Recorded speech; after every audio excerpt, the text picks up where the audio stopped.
Yata Atma Sambhava Soham Samamnaya Mayastapomaya Prajapatinam Abhivanditapati Astaya Yogam Nipunam Samahita Tam Nadyagacham Yata Atma Sambhava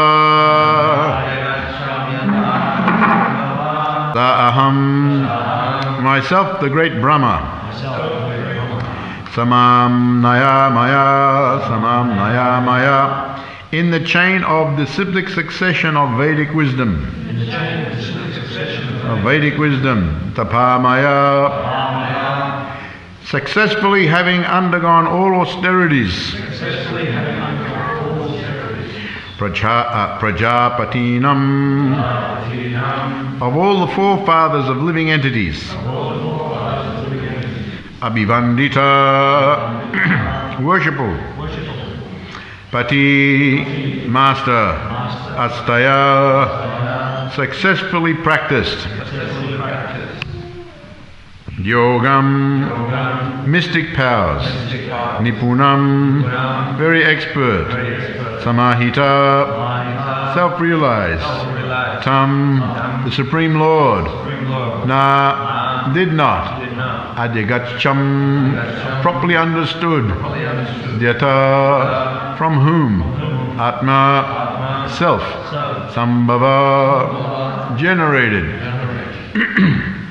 Translation. Although I am known as the great Brahma, perfect in the disciplic succession of Vedic wisdom, and although I have undergone all austerities and am an expert in mystic powers and self-realization, and although I am recognized as such by the great forefathers of the living entities who offer me respectful obeisances, still I cannot understand him, the Lord, the very source of my birth. Purport. Brahma, quite a long purport. Brahma, the greatest of all living creatures within the universe, is admitting his failure to know the Supreme Lord, despite his vast learning in the Vedic wisdom, despite his austerity, penance, mystic powers and self-realization, and despite being worshipped by the great Prajapatis, the forefathers of the living entities. So these qualifications are not sufficient to know the Supreme Lord. Brahmaji could understand the Lord to a little extent only when he was trying to serve him by the eagerness of his heart. Ridot Katyavata, which is the devotional service mood. Therefore, the Lord can be known only by their sincere mood of eagerness for service and not by any amount of material qualification as scientist or speculative philosopher or by attainment of mystic powers. This fact is clearly corroborated in the Bhagavad Gita 18:54-55. Brahma bhuta prasanatmana sochati nakankshati sama sarvashu bhuteshu mad bhaktim labate param bhaktyamam abhijanati javan chasmi tattataha tatto mam tattvato gyatvam vishate tadanantaram. Only by self-realization, by attainment of the above high qualifications of Vedic wisdom, austerity, etc., can help one on the path of devotional service. We've still got some purport to go. But failing in devotional service, one remains still imperfect, because even in that position of self-realization, one cannot factually know the Supreme Lord. By self-realization, one is qualified to become a devotee, and the devotee by service mood, bhaktya, only can gradually know the personality of Godhead. One should not, however, misunderstand the import of vishate, enters into, as referring to merging into the existence of the Lord. No materialist can disentangle self from matter, for the self is merged in the external energy of the Lord. As no layman can separate butter from milk, no one can extricate the merged self from matter by acquiring some material qualification. This vishate, by devotion, bhakti, means to be able to participate in the association of the Lord in person. Bhakti or devotional service to the Lord means to become free from material entanglement and then to enter into the kingdom of God, becoming one like Him. Losing one's individuality is not the aim of bhakti yoga or the devotees of the Lord.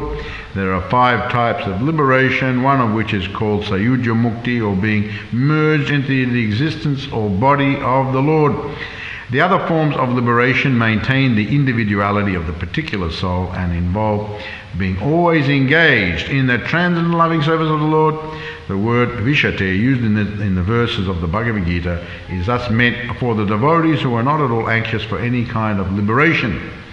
The devotees are satisfied simply in being engaged in the service of the Lord regardless of the situation.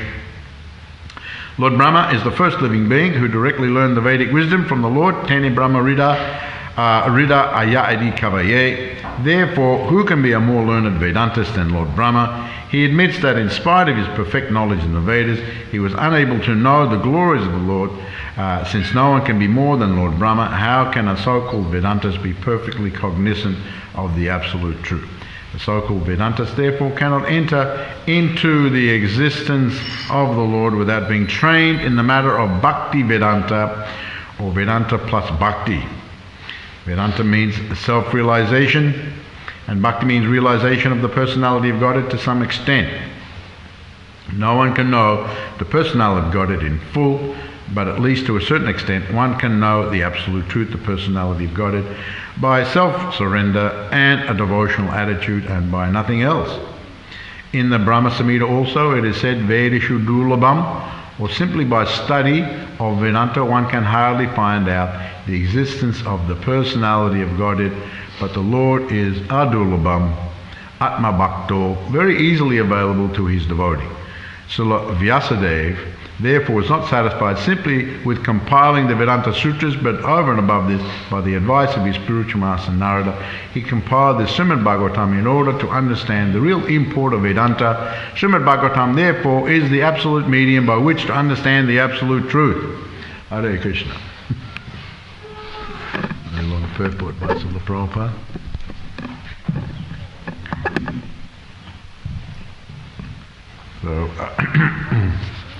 So, this is Lord Brahma is now Lord Brahma is not boasting about his position. He's just being factual. The reality of the situation, the reality of his situation. So one should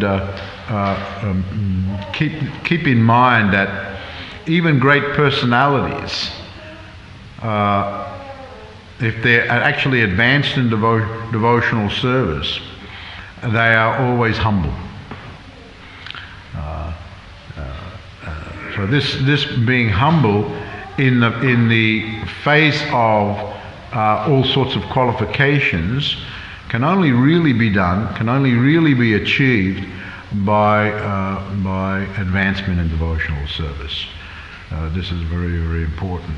Just as Krishna says in Bhagavad Gita, Ham savasya prabhava mata svam pavatati mata badanti mambuddha bhava samambita.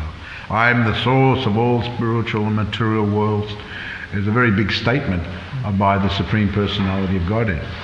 So I always remember when I was first reading Bhagavad Gita that I thought, well, either Krishna is the Supreme Personality of Godhead, or he is a braggart or just a madman. Because if I were to stand up and say, I am the Supreme Lord, you know, everything emanates from me, I am the source of all the spiritual and all the material, someone would make a phone call and the men with the white suits would come and lock me up and take me away. You know, stand on the mountain. We had one fellow in Melbourne, I remember, that he was had some mental issues, and one time we heard this big loud screaming coming from the top of the roof of the temple. And then we went out in the street and we looked up, And there was this particular individual dressed up as Lord Chaitanya, and he was in bright golden, and he was like standing near the chakra, up near the chakra at the top of the Prabhupada house. And he was, I don't know how he got up there, but anyway, he got up there and he was yelling out, "Gauranga, I am Lord Gauranga, everyone surrender to me," like that. So someone went down and someone went up and got him down, and we made the phone call, and they came and took him away. He was committed. So anyone can say anything, but whether it's true is another thing. And so Krishna says, "I am the source of all material and spiritual." So whether he's just bragging, whether he's a madman, or he's actually the Supreme Personality of Godhead. So Lord Brahma is saying the same thing. I mean, he's the original personality of God. So he's not, we shouldn't, and sometimes people misunderstand when we're presenting Krishna consciousness, we make very absolute statements about Krishna and about devotional service or being the topmost, and that people think, well, they're just boasting and bragging that theirs is the topmost position. I remember someone asked Prabhupada that why do you keep saying that Krishna that Krishna is the supreme? Why only Krishna? Because Krishna is the top. He is the Godhead. He is like, I always wondered about this Godhead. What is Godhead? I remember back to Godhead. I got him back to Godhead. What is Godhead? I've heard of God, the Supreme. What's his Godhead? This is about God with just a head. That's what God is. He's just a head. I remember when someone came here many years ago, and they said, and they were looking at the altar. They pointed to the altar. They said, "What's that head? What's that head on the altar?" The stone of the head. And I said, "The head? What's the head? Oh, you're referring to Lord Giriraj." But he was looking at it. He just saw a head with eyes and everything like that. So what's his head? So I had to explain about the Govardhana and the Giriraj and the non-difference between the Lord, and I had to explain, because he was kind of nodding, but I could see over the top of his head. He was just looking at the head. So I always thought Godhead. And Prabhupada explained, I went to the temple and asked the devotee, what was this Godhead? And someone explained to me that. Yeah. Well, there can be many gods, but he is the head. He is the head. So Krishna is the topmost. I always remember another time. I remember that someone said, "Prabhupada, Swami," it was some yoga person, some Swami, in Bhagavad Gita, Krishna says that the Raja Yoga is the top, is the king, is the Raja Yoga. Raja means king, so Raja Yoga is the king of the yogas. So why you say bhakti? And Prabhupada says, "Bhaktya mamani quoted." He said, "Yes, Raja may be the king, but bhakti is the emperor." Prabhupada always had the answer. Raja Yoga is the king, but bhakti is the emperor. He said that the king is always subordinate to the emperor. So we should understand. So these are just when these statements are made, quite often people misunderstand that they're statements of pride. Of course, a devotee may feel pride and still have false ego and present it a little bit like that. But actually, the reality is that they're just statements of fact. And we're just repeating the statements that are in the Shastras. We're not exaggerating. We're just like Lord Brahma. This is matter of fact when he says that I am known as the great Brahma. That he is known as the great Brahma, and he says many glorify me even the Prajapatis, the original progenitors of the universe, they glorify me. That's a fact. They glorify me. Now, normally, someone who is actually humble wouldn't even mention that.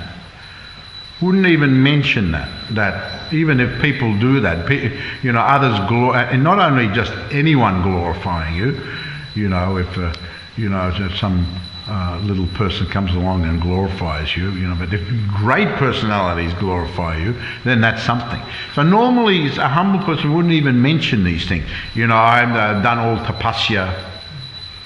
I've got the mystic powers. No, normally, even if it's true, you may be perfected in mystic powers and done so much tapasya and penance, and you may be the original Vedantas, but someone who's humble wouldn't mention it. But Brahma's only mentioning it to show the reality of his position, but still he doesn't understand the Supreme Personality of God. So he's only mentioning it so others who may have some sort of qualifications start to think out of pride that they can understand the Supreme Personality of Godhead. So Lord Brahma is mentioning his position, and obviously he is the topmost as far as material personality in this universe. Of course, he has also got a spiritual position, but he's mentioning only to so that others may understand. Well, you may think you're qualified, but this is my position, and I can't understand. So who are you to say anything? In other words, who are you to say anything? Who are you to even think that you can approach the Supreme Personality? And actually, Lord Krishna, he says. Yattiham Srinu me paramam vacha. In the beginning of the 10th chapter, he tells Arjuna, Srinu me paramam vacha. Just Srinu, listen very carefully to my paramam vacha, to my supreme words. I will describe to you knowledge that even is more than what I've described before. Then he goes on to say that Name vidu suragana prabhavam na pahasham ham adihi devanam mahashinam nashavasha. He says that the host of the demigods, all others, they cannot understand my position. So Lord Krishna says the same thing. Lord Brahma is saying that even with all my qualifications, I cannot now. And then Krishna says the same thing. Hear my supreme word, and the hosts of demigods and all other, they cannot understand. Name vidu sura gana prabhavam namaha aham adihi devanam mahashinam tasavasha. No one can understand. And especially in the 10th chapter of Bhagavad Gita, this is very nicely explained. Naham prakasa savasa yogama shamavida muro jam navijanan lokama ajam abhiyam. I am never manifest to the foolish and the mudhas. I am hiranmayena patrina. There's one verse that Krishna is covered. Now he's covered by Mahamaya, by the material energy. Certainly those who are covered by the material energy, what can they understand about Krishna? Mahamaya, transformed into Yogamaya, covers them. This is, I mentioned previously in one class. Maya has two functions, Abhinatmika and Prachipatmika. One is covering your consciousness, covering, and then pulling in further, entangling further, fulfilling your desires, so pulling you in further to do that. So this is like a curtain of Maya. You cannot see beyond it. This is one aspect of the covering. But in this Hiranya Mayena Patrina, it is mentioned there's another covering of Yogamaya. Mahamaya covers the conditioned soul, and Yogamaya even covers the liberated soul. Yogamaya covers those who are after, as mentioned here, about Sayujamukti, merging into Brahman. That the Lord, by the curtain of Yogamaya, is covered, that these individuals who want to try to merge with the Lord, actually, there's a curtain that, and what is that curtain? It's the curtain of Brahman. This is explained. It is the curtain of Brahman. The curtain of Brahman. So this Sayuja Mukti is mentioned here. There are different types of liberation. Sayuja Mukti, merging into the Brahman. it may seem like the proper goes to some length to describe this vishate, entering into. This shouldn't be misunderstood. There are those who follow the path of self-realization and want to merge into the light, into the Brahman, into the Brahma Jyoti, merge into the light. And so they follow very strictly that particular path. But there's no real, even then there's no merging as such. They exist in the Brahman as spirit souls, but they're not active, they're just existing there. So this is one type of liberation, and then we have, but it's not considered a liberation by devotees. Then we have another type, Sarupyamukti. What is Sarupyamukti? Who can say? Same form. One can go to the Vaikuntha, have the same form of the Sarupya, Samipyamukti. No, that's Salokya. Salokyamukti is the same, the abode of the Lord. You can be there. Samipya is personal, very personal association of the Supreme Person. And you can have a liberation there where you get an opportunity to have very personal association with Krishna. This is kind of the type of liberation. Samupya, Shasti, the Lord has all opulences, and you can have a position in the Vaikuntha, with all opulences, almost like Krishna. That's a liberation. But those who are actually very, very advanced devotees, they're not interested in even those liberations. They're not interested. They're certainly not interested in Sayujya, merging into Brahman, and they're also not interested. They're interested in trying to serve the Supreme Personality of Godhead, and they're not really concerned about what type of liberation they may be awarded. This is the higher position. Certainly there are those who take up, Prabhupada mentions that the self-realization, there are those who, of course the materialists are one thing, they're engaging in sense gratification, their curtain of Maya is covering their understanding of Krishna. And nor does Krishna reveal himself. They are not fit to understand the Supreme Lord. So that curtain, Mahamaya curtain, and the Yoga Maya curtain, the Brahman, that's another curtain on the level. There's Yoga, Mahamaya, there are different curtains. That's another one. But then there's liberation, where someone takes up the path of devotional, so someone situated in self-realization takes up the path, and someone may be interested in Samipya or Sarupya or Salokya. But then there's another level of devotee that's even higher. They're not interested in Samipya, Sarupya, Salokya. They're not interested. They're just interested in bhakti, engaging in anyabhilasara sunyam jnani kamanarabhutamanukule and Krishna seva bhakti, pure devotional service, not any mix, not any desire. And I've mentioned before, Srila Bhaktisiddhanta was very fond of saying, don't try to see God, but work in such a way as God will want to see you. So Krishna, and here it is mentioned, Hridoy Katyavata, is a matter of the heart. Krishna reciprocates with the heart of the living entity. I think someone wrote, I remember a devotee wrote a song, the heart, or maybe it was one of the godbrothers of Prabhupada. There was something about the heart of the Lord. The Lord is interested in the heart, and the heart meaning the pure love.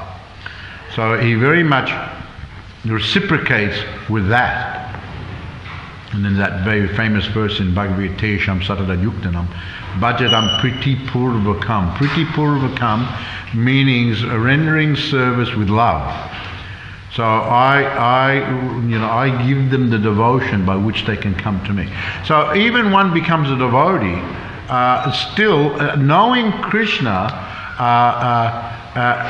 that is something that is bestowed upon the devotee according to their degree of love and affection for the Supreme Lord. This is the point that's made here by Prabhupada. He's emphasizing this point. Brahma Bhuta, and he quotes here, Brahma Bhuta Prasad, Bhaktyamam Abhijanati. There's many verses like this.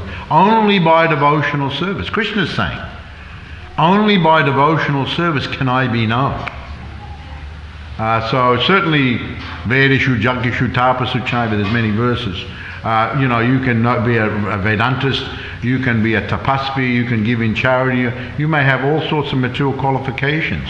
But that is not the qualification for understanding Krishna, and that's not what Krishna is looking for.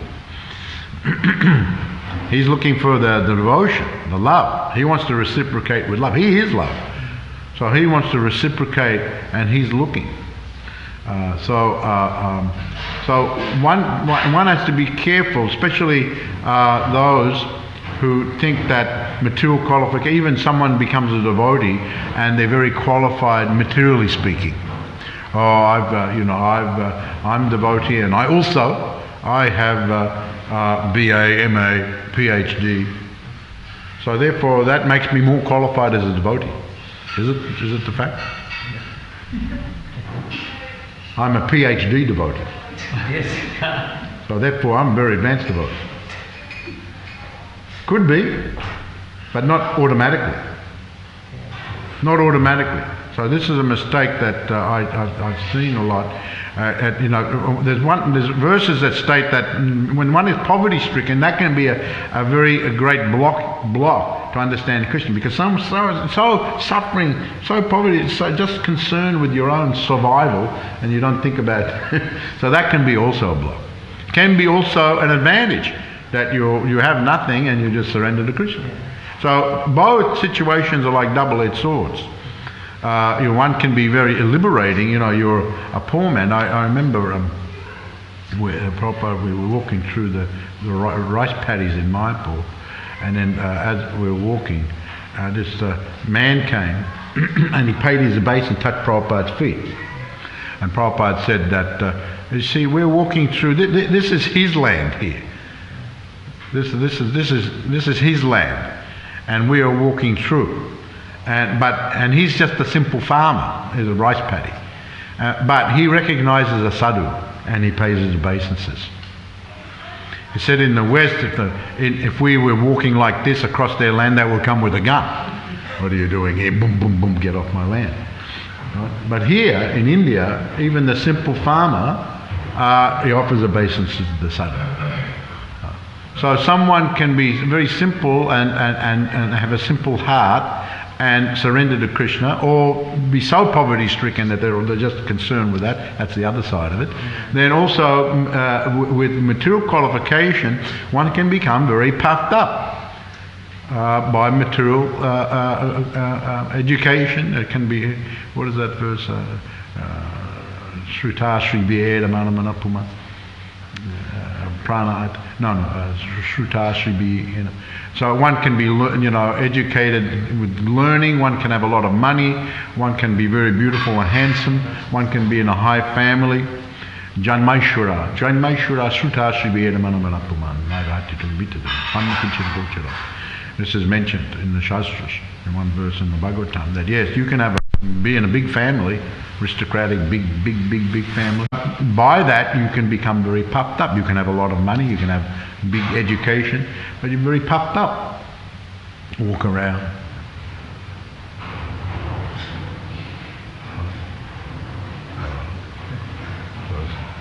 So, the disciples of Srila Bhaktisiddhanta, they were very much mindful of the position. And Srila Bhaktisiddhanta would say something. He said, never mind, in front of Guru, one may be very qualified. One may be materially very qualified, but in front of Guru, one has to sit down. I've got I should sit on the same seat here. I should sit more higher even. The Guru should learn from me now. Maybe on the material things, but spiritually, if one wants to make advancement. So one has to be careful that they've got material education that automatically equates that I'm a spiritually advanced person, or I should get the big positions in the society because I've got all these qualifications. That can be a block. Or someone can be very humble. There are many who have a lot of nice material qualifications and they're very humble devotee. And they're trying to go along developing their loving mood for the Supreme Personality of Godhead. So Krishna very much appreciates that. love and affection. So I'm never manifest to the foolish and unintelligent. So now, in this purport, in this particular verse, Naham Prakasa Sab, Prabhupada talks about that Krishna reserves the right to manifest himself, and when he appeared, it wasn't that everyone accepted him or recognized him as the Supreme Personality, but even when he was present, even when Krishna was directly present, hardly anyone accepted him as the Supreme Personality of Godhead.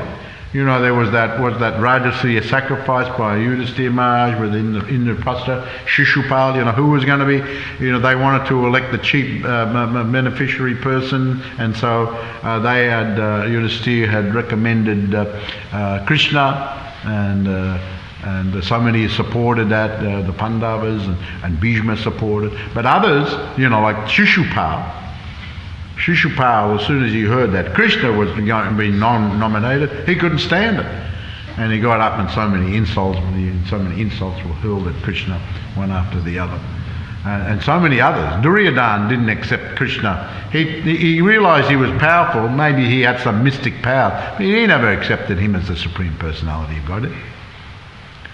You know, when Krishna had tried to come to make peace with the one last ditch effort to make peace just before the battle of Kurukshetra, to make peace between the Kurus and the Pandavas, Duryodhana hatched a plot to capture him. Yes, we'll let him come, we'll welcome him, and as he's leaving, I'll have my soldiers there, and I'll bring them out, and we'll capture him. And then when Krishna's gone, then the Pandavas will lose heart. So this was his plan. Of course, you know, that was unsuccessful. So Duryodhana, and Prabhupada actually mentions here, when Krishna was present on this earth, he was not manifest to everyone. Only a few people could understand him to be the Supreme Personality of Godhead.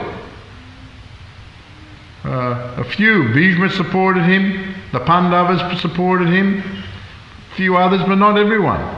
He is not revealed to the non-devotees and to the common man. Therefore, Bhagavad Gita says that but for his pure devotees, all men consider him to be like themselves. But he was only manifest to his devotees as the reservoir of all pleasure, and he reciprocated with those particular devotees who were pure of heart in loving reciprocal transcendental pleasure. This is mentioned here. But to all others he was covered by his internal potency. So this Yogamaya and this Mahamaya covers, but to know Krishna, one has to be blessed by the Supreme Personality. I give them the understanding by which they, Priti Purvakam, Priti, very dear. One has to become very dear. Priti means dear or love. Priti Purvakam. So we have to, try to develop our love. And then Prabhupada explains that. How to develop that love? One has to take guidance from those who are developed in that love. One has to take guidance from the pure devotees of the Supreme Personality of Godhead. If one takes guidance in their association, then one can develop their love of God, and Krishna reveals himself more and more to those devotees. Hare Krishna. I'll read this verse again. Although I am known as the great Brahma, perfect in the disciplic succession of Vedic wisdom, and although I have undergone all austerities and expert in mystic powers and self-realization, and although I am recognized as much by the great forefathers of the living entities who offer me respectful obeisances, still I cannot understand him, the Lord, the very source of my birth. Any questions? Comments?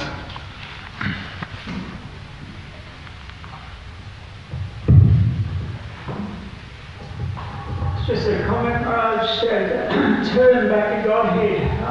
Apparently, I read some time ago, Prabhupada got that turn from his Guru Maharaj. Sorry? He got that turn from his Guru Maharaj back to Godhead. And Bhaktisiddhanta Saraswati, he got it from, he heard a Christian preacher mention it. Christians? Yeah, back to Godhead.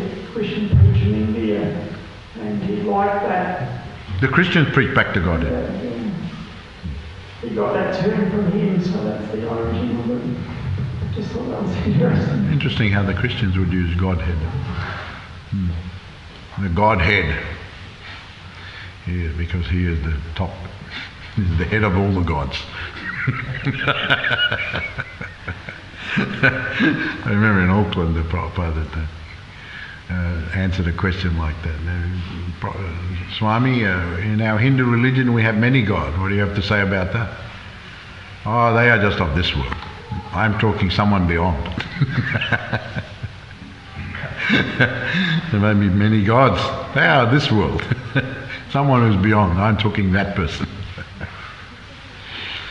Any other point or question? Yes.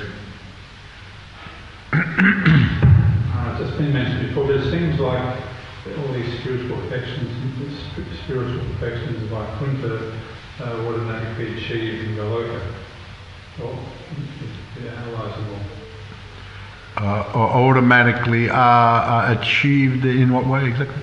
Well, you're on the same planets. You're directly associating with the Lord, you've got the same form, you partake in the same offerings. Yeah, but not necessarily. Not necessarily. You may not have a shashti, the same opulence. You maybe your position is something else, and the flavour would be different. In Krishna Loka and to the Vaikuntha, there would be different flavour. So exactly what type of liberation, but certainly the devotees are not interested in any types of liberation. That was the point being made.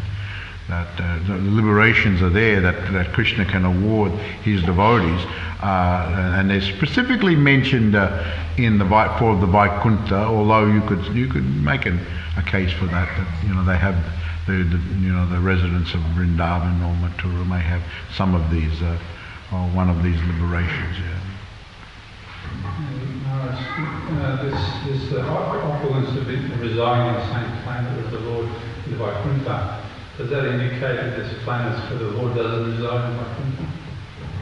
Does it indicate that there's Vaikuntha planets where the Lord doesn't reside?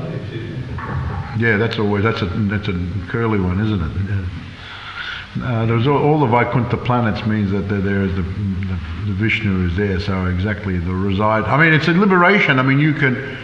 It's a liberation to reside on the same planet, but you cannot, you may not go there. You may get a liberation somewhere else in one of the universes. You know what I'm saying? So that to go there and to be on the planet it seems to be a liberation for everyone. You know what I'm saying? That applies to everyone, but then others can have the other liberations as well. So to me, my understanding of that is that Salokya means that everyone gets that, because if they go to Vaikuntha, they're going to live on a planet where the Supreme Personality resides. So everyone gets Salokya. But to get Salokya, you have to get Salokya and go there to get it. In other words, you have to go to Vaikuntha and you be awarded Salokya. You go to Vaikuntha and you get that liberation. But I haven't read anywhere that there's a Vaikuntha Loka where the Lord Vishnu is not residing. So it seems to me that everyone gets Salokya, and others get others as well, Samipya or Shasti. Maybe they get a few of them. It's not that they can only have one. So all will get that Salokya in Vaikuntha. But to get it, you have to go there. So I think that's the meaning of what that liberation is. Yes.